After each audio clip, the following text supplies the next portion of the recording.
வீட்டில் மோர் குழம்புக்கு தேவையான தேங்காய், பச்சை மிளகாய், சீரகம், வெள்ளைப்பூடு அரிசி, ஒரு சின்ன துண்டு இஞ்சி. இது கொஞ்சமாக பச்சரிசியும் துவரம்பருப்பும் ஊற வச்சு ஒரு 3 மணி நேரத்துக்கு முன்னாடியே ஊற வச்சுட்டேன். அதை இப்போ தண்ணியை வடிச்சிட்டு வச்சுருக்கேன். இதெல்லாம் ஒன்றா போட்டு அரைச்சிக்கலாம். தேங்காயை பரபரன்னு பிரிச்சுட்டு இந்த அரிசியெல்லாம் ஒன்றா சேர்த்து அரைச்சிக்கலாம்.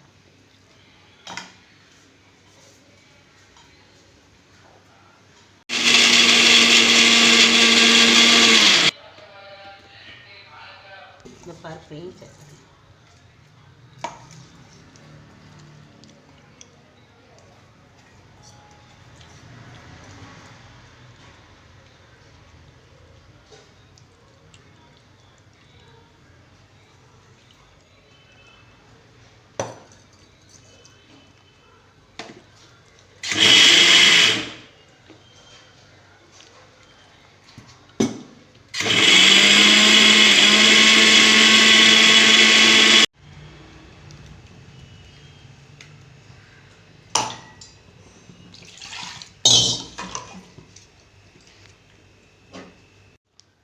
தயிரை இந்த மிக்சியில் போட்டு ஒரு சுற்றி எடுத்து ஊற்றணும்.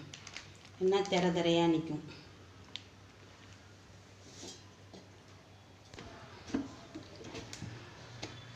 சுற்றி எடுத்துக்கலாம்.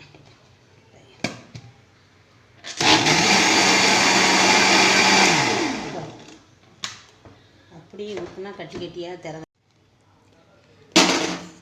இப்போ இந்த அரைச்ச மசாலாவோட இந்த தயிரையும் சேர்த்துக்கலாம்.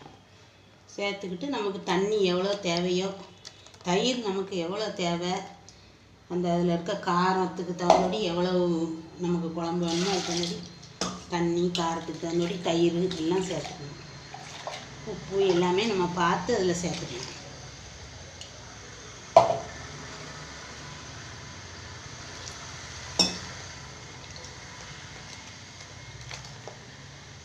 நமக்கு தேவையான தண்ணி சேர்த்துக்கணும். நம்ம அரிசி 2 அரிசியும் 2 பருப்பும் ஊற போட்டு அரைச்சிருக்கிறதுனால குழம்பு சூடு ஏறும்போது கொழுப்பு கொடுக்கும். அதனால் கொஞ்சம் தண்ணி தேவையானது சேர்த்துக்கணும். தயிர்லாம் சரியாக இருக்கான்னு பார்த்துக்கணும். உப்பு போட்டுக்கணும். தேவையான உப்பையும் சேர்த்துக்கலாம்.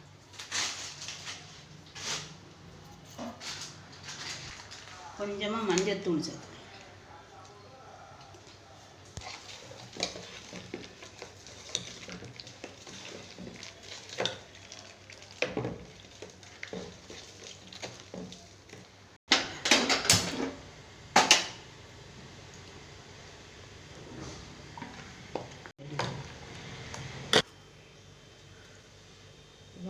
மோர் குழம்பு தாளிக்கிறதுக்கு எண்ணெய் ஊற்றிக்கலாம். ஒரு 2 டீஸ்பூன் ஊற்றிக்கலாம்.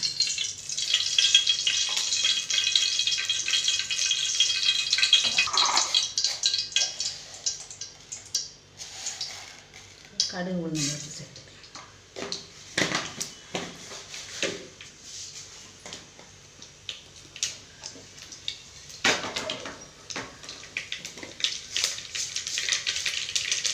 கொஞ்சமாக வெந்தயம் சேர்த்துக்கலாம்.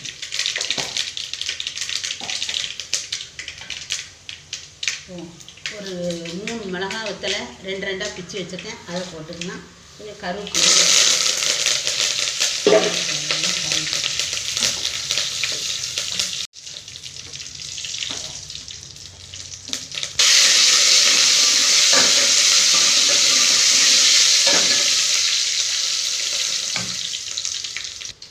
காயப்பொடி போட்டுக்கலாம்.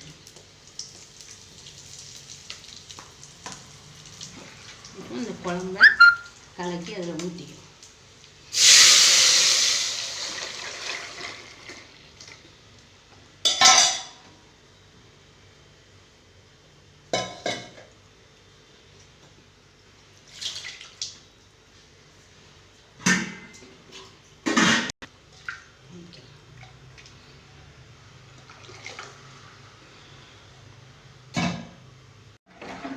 குழம்பு கொதிக்கக்கூடாது. நுரை கூட்டி வந்த உடனே அடுப்பை ஆஃப் பண்ணிடணும். மல்லி இலை இருந்தால் போட்டுக்கலாம் இறக்கும்போது. மல்லி இலை இல்லாட்டாலும் வேண்டாம், கடைசியில் போடணும். நாங்கள் இன்றைக்கி மோர் குழம்புல இன்றைக்கி வடை போட்டு வைக்க போகிறோம். பருப்பு வடை போட போகிறேன். வெண்டைக்காய்னாலும் போடலாம், தடியங்காய் போட்டு வைக்கலாம், சேமங்கிழங்கு போட்டு வைக்கலாம். நான் இன்றைக்கி வடை போட்டு வைக்க போகிறேன், பருப்பு வடை. குழம்பு அது வரைக்கும் நம்ம அடி பிடிச்சிடக்கூடாது. அரிசி மாவு சேர்த்துருக்கிறதுனால கொஞ்சம் சூடு ஏற கலக்கி விட்டுறணும். அடி ஒட்டை கொஞ்சம் லேசாக கிண்டி விடணும். அடி ஒட்டை மூடி வைக்க வேண்டாம், மூடி கிண்டிடும். குழம்பு நல்ல நுர கூட்டி வருது. லேசாக இருக்க மாதிரி வந்தோடனே இந்த குழம்பு இந்த நடுவில் லேசாக பொங்குத மாதிரி இருக்குது. இந்த ஸ்டேஜில் குழம்பு அடுப்பை ஆஃப் பண்ணிடலாம். போதும். இப்போ இந்த ஸ்டேஜில் குழம்பை இறக்கி வச்சுட்டு மல்லி இலை போடணும்னா போட்டுக்கலாம், வடையை சேர்க்கணுன்னா இந்த ஸ்டேஜில் சேர்த்துக்கலாம். அடுப்பு தீ அணைச்சிட்டேன், அவ்வளோதான், குழம்பு ரெடி ஆகிட்டு. கேரட்டை பொரிக்க போகிறேன். கேரட்டு நறுக்கி கழுவி அள்ளி வச்சுருக்கேன். பொடியை நறுக்கி கழுவி அள்ளி வச்சுருக்கேன். இப்போ பொரிக்க போகிறேன்.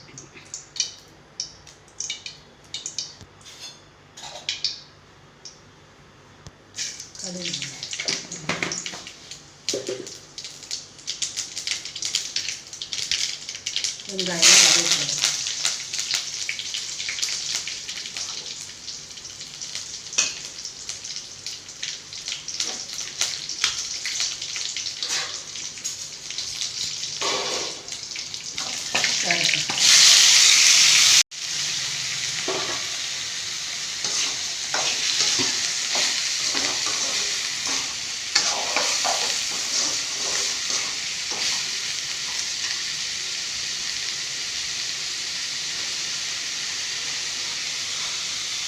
கேரட்டுக்கு உப்பு சேர்த்துக்கணும். உப்பு சேர்த்து வேகட்டும். மற்றபடி கொஞ்சம் நேரம் வச்சுக்கணும். வெள்ளை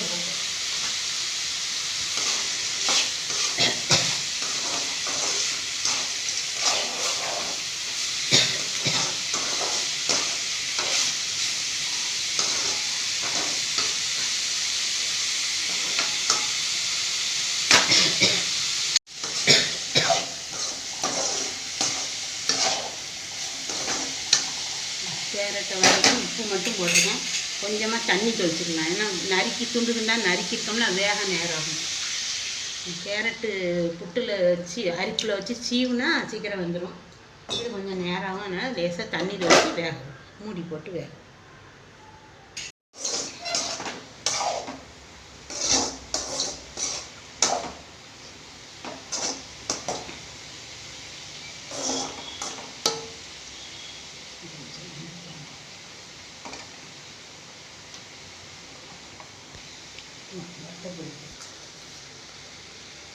கேரட்டுக்கு வத்தல் பொடி போட்டுக்கலாம்.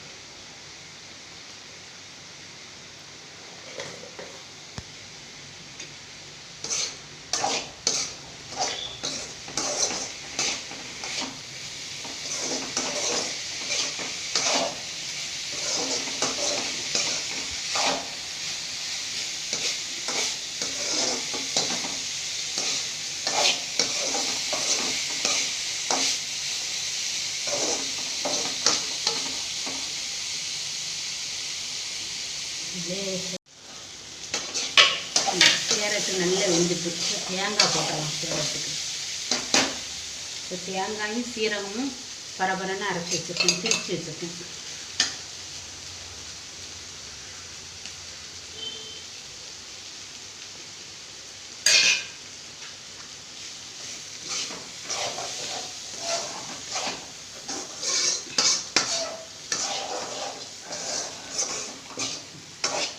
தேங்காய் கொஞ்சம் பச்சை வாடை போகணும். பச்சை வாடை போகணும். 2 நிமிஷம்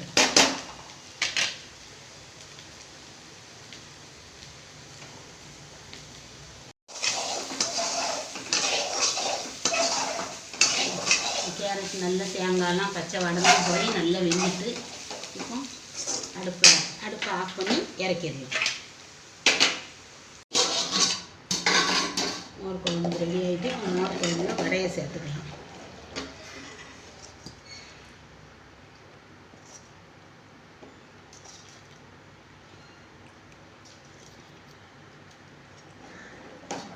வடையை போட்டு வடை கொஞ்சம் நேரம் ஊறின உடனே எடுத்து சாப்பிட்டா குழம்பும் நல்லா டேஸ்ட்டாக இருக்கும், வடையும் நல்லாயிருக்கும் சாப்பிட.